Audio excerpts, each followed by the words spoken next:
Hi friends, நம்ம medical கோடிங்னா என்னன்னு சிம்பிளாக பார்க்க போகிறோம்.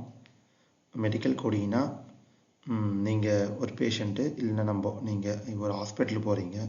ஹாஸ்பிட்டல் போனே உங்கள் ப்ரிஸ்கிரிப்ஷனுக்கு அதுதான் மெடிக்கல் ரெக்கார்ட். டீட்டெயிலாக இருந்தால் அதுதான் மெடிக்கல் ரெக்கார்ட். அதை நம்ம இன்சூரன்ஸ் ஈஸியாக பே பண்ண நம்ம பே பண்ணிட்டா நம்மளே பே பண்ணுவோம். இப்போ இன்சூரன்ஸ் பே பண்ணுறாங்கனாக்கா அவங்க டீட்டெயிலாக தான் பார்ப்பாங்க. டீட்டெயிலாக இங்கேருந்து நம்ம எல்லாமே சப்மிட் பண்ணி ஆகணும். ஸோ டீட்டெயிலாக பார்க்கறதால நம்ம அதை தெளிவாக அதில் நம்ம என்னென்ன இப்போ ஒரு ஃப்ராக்சர் ஆகிருக்கு நம்மளுக்கு ஒரு ஹாஸ்பிட்டல் போகிறோம்.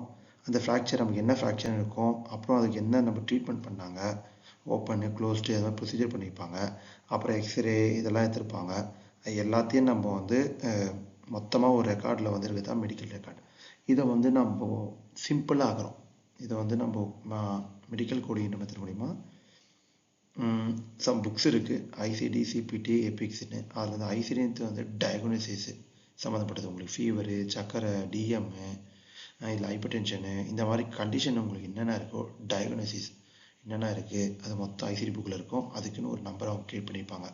அந்த நம்பர் போட்டால் சிம்பிளாக ஈஸியாக ஆகிடும் அந்த மெடிக்கல் ரெக்கார்டு. அப்புறம் சிபிடியை ப்ரொசீஜர்ஸ். இப்போ உங்களுக்கு ஃப்ராக்சர்னால் என்ன ஃப்ராக்சர் பண்ணாங்க அதுன்னு சொல்லிட்டு அதுவும் நம்பரில் மாற்றுற மாதிரி அந்த பெரிய ஒரு ப்ரொசீஜர் சிம்பிளாக இப்போ உங்களுக்கு கோலிசெக்டமி பண்ணுறாங்க, இப்போ ஸ்பைனல் ஃபியூஷன் பண்ணுறாங்க, அதெல்லாம் சிம்பிளாக நம்பரில் ஷார்ட்டாக வச்சுருப்பாங்க.